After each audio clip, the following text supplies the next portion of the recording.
Noiva me deixou por causa do meu diagnóstico de câncer. Eu a deixei sem recursos. Isso aconteceu há 4 anos, então a dor já passou e minha vingança já foi realizada. Desculpe se este não é o fórum adequado. Namoramos por 4 anos e tivemos o que eu pensava ser um ótimo relacionamento. Ambos éramos profissionais bem estabelecidos que possuíam casas no mesmo bairro, ambos com filhas em casa. A filha dela tinha 11 anos, e a minha tinha 16 quando nos conhecemos. Na verdade, tínhamos planejado nos casar, construir uma casa e criar as duas juntas. Planejamos a construção da casa porque ela havia sido recentemente diagnosticada com uma doença neurológica que eventualmente a colocaria em uma cadeira de rodas, necessitando de algo acessível a pessoas com deficiência. Durante as etapas de planejamento, comecei a realizar projetos de paisagismo e construção em sua casa para aumentar o valor de revenda. No total, investi cerca de $30.000 USD na casa, passando tudo pelo meu negócio de construção para fins fiscais, de permissão e de revenda. Tínhamos um contrato que o pagamento seria feito após a venda da casa. Produzi faturas para cada projeto, mas nunca pressionei pelo pagamento por causa do acordo prévio. Avance 6 meses, estamos procurando propriedades para desenvolver e finalizando os desenhos da casa quando comecei a me sentir mal. Não conseguia comer, vomitava constantemente e estava passando sangue. Comecei a perceber que meu abdômen parecia inchado, o que era estranho porque ambos éramos muito cuidadosos com a alimentação e frequentávamos a academia todos os dias. Então fui ao médico e comecei a fazer exames. Durante esse tempo, ela começou a ter pequenos problemas cognitivos, e o estresse de sua posição atual estava exacerbando sua condição, então ela teve uma redução de $20.000 por ano no salário, juntamente com um cargo menor dentro da empresa. Após 1 mês ou mais de diferentes testes e uma biópsia, foi descoberto que eu tinha um tumor do tamanho de uma bola de golfe em meu estômago, e precisaria começar a quimioterapia. Então comecei os tratamentos de quimioterapia e radioterapia, o que, como esperado, me deixou extremamente doente. Ela estava passando os fins de semana ajudando em minha casa e ficando mais tempo, a ponto de ambas estarem mais na minha casa do que na delas. Neste ponto, sugeri que colocássemos uma de nossas casas à venda e fossemos morar juntos até que a nova casa fosse construída. Eu tenho um ótimo seguro complementar, bem como um plano de doença de longo prazo, então usar isso, juntamente com a venda de uma de nossas casas, nos proporcionaria conforto e ajudaria a aliviar o estresse financeiro dela. Pouco depois dessa discussão, ela ficou extremamente distante. Sua filha não estava mais descendo e se encontrando com a minha, ela tinha desculpas para não se encontrar. Ela parou de me levar para os tratamentos e parou de ficar mais tempo.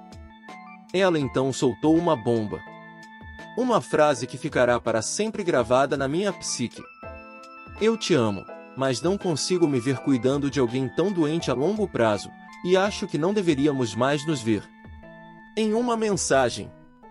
Isso me quebrou. Não vou mentir.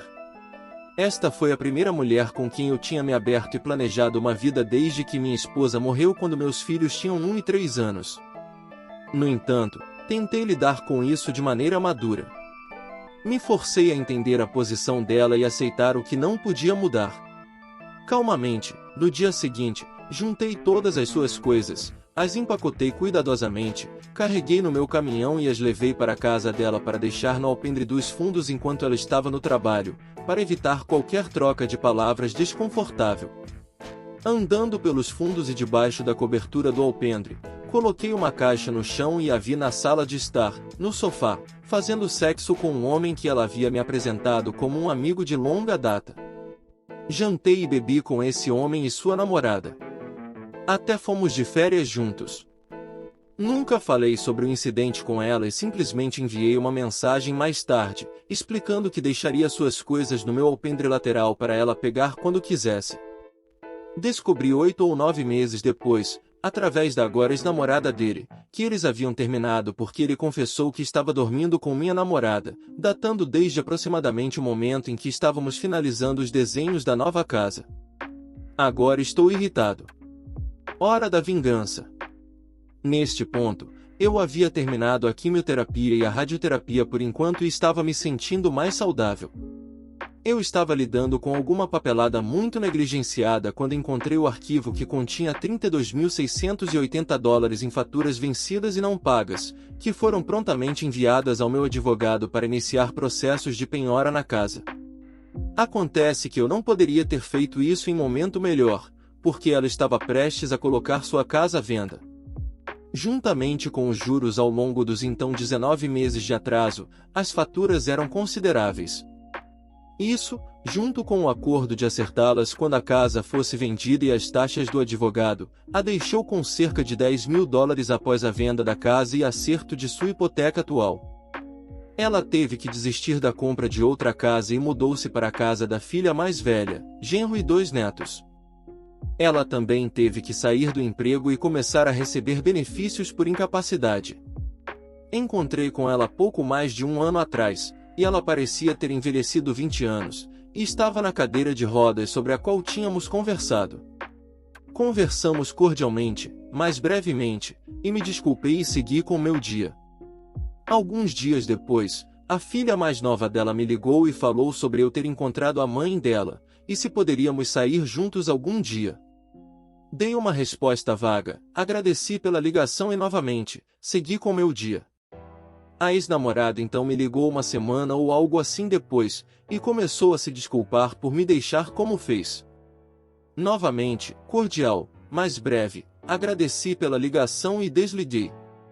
Ela começou a enviar mensagens, e isso continuou por várias semanas até que um dia ela perguntou se eu poderia imaginar reacender o que tínhamos, ao que respondi: não consigo me ver cuidando de alguém tão doente a longo prazo. Lembra da caixa no alpendre dos fundos?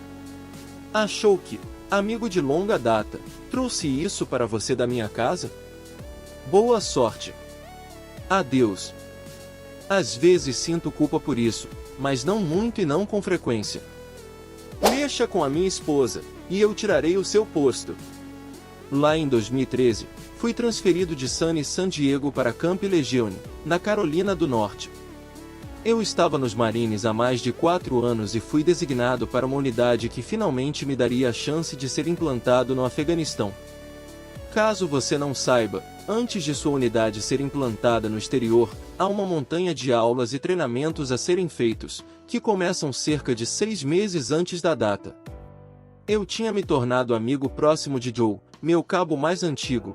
Eu era o único sargento em meu pelotão, e nós saíamos o tempo todo fora do trabalho. Fazíamos churrasco, íamos à academia, fazíamos festas com as famílias, etc. Bem, chega o momento fatídico e somos enviados para a terra do deserto interminável. Cerca de 4 meses depois, começo a sentir uma sensação estranha de que algo não estava certo, devido à falta de poder falar com minha esposa ao telefone ou pelo Facebook Messenger. Eu tinha uma habilidade especial que aprimorei ao passar despercebido pelo meu pai veterano do Vietnã, que era muito rigoroso quanto à hora de dormir significar hora de dormir, e não de vasculhar a geladeira por lanches. Eu sou muito silencioso e você não me ouvirá chegando, a menos que eu queira. Um dia, entrei na nossa PAB, apenas um grande container que abrigava cerca de 8 pessoas, e vi o rosto da minha esposa na videochamada do meu melhor amigo Joe, que não me ouviu até eu fechar a porta. Fingi que não vi nada e o resto do desdobramento teve momentos como esse, onde eu os via ou os ouvia conversando e apenas anotava para minha vingança. Antes que as coisas realmente me afetassem mentalmente, nosso tempo na caixa de areia estava chegando ao fim e voamos para casa. O reencontro foi sem eventos, exceto pelo fato de meu filho de 2 anos não perceber quem eu era por alguns minutos. Depois foi felicidade por todos os lados. Assim como antes de ser implantado, temos uma montanha de aulas depois de voltarmos para rastrear lesões cerebrais traumáticas, LCT, conscientização sobre saúde mental, certificações, etc. E ninguém estava isento de concluir as várias aulas em formato PowerPoint que estavam programadas para aquela semana. Do nada, Joe tinha compromissos aleatórios quase todos os dias ou algo surgia e ele tinha que sair enquanto todos os outros ficavam presos o dia todo em uma aula ou na área médica fazendo exames para tudo sob o sol. Você já teve a sensação de que sua intuição está dizendo, 100%, que algo está acontecendo, mas seu cérebro diz, não, pare de ser paranoico? Bem, foi isso que eu estava lidando diariamente. Comecei a seguir o Joe alguns dias por semana quando ele saía mais cedo do trabalho ou precisava fazer uma ligação, e, com certeza, o carro dele estaria estacionado bem na frente da minha casa todas as vezes. Quando finalmente confrontei o Joe, ele negou tudo como se eu estivesse ficando louco, e realmente me fez sentir como se eu estivesse ofendendo-o com as acusações. Silenciosamente, compilei as evidências e levei tudo para o sargento-major do batalhão, que, caso você não saiba, está no topo da cadeia alimentar sob o comandante do batalhão. Depois de uma semana ou mais, fui chamado ao escritório do comandante do batalhão para discutir suas descobertas e me perguntar o que eu queria que acontecesse. Minha resposta é simples, eu quero o rank dele. A justiça veio rápida e dolorosa. Joe foi punido com a perda de patente, perda de metade do salário por 2 meses, restrição e deveres extras. Pouco depois de voltarmos aos Estados Unidos, Joe foi promovido a sargento e, em menos de um mês, sua patente foi retirada. Ouvi de amigos em comum que ele deixou a esposa para ficar com a nova namorada, que também está grávida do 3º filho dele. Ah, e caso você esteja se perguntando, eu estava tentando ficar com minha esposa por causa do meu filho, mas descobri que foi um grande erro. Alguns meses depois que a poeira baixou, fui transferido de volta para San Diego para ir em um cruzeiro, e minha esposa e eu estávamos dando uma última chance a isso. Fiquei embarcado por 2 semanas e adivinha para onde ela vai? Para a casa dele, para terem o último tempo juntos. Depois que descobri tudo isso, simplesmente perdi qualquer interesse em ser legal e fazer isso funcionar. Fui implantado no navio e, na verdade, conheci minha nova esposa lá, estamos juntos desde então, e tenho sido muito mais feliz do que quando estava sendo torturado mentalmente pela minha ex-moral da história, não trai a esposa do seu melhor amigo.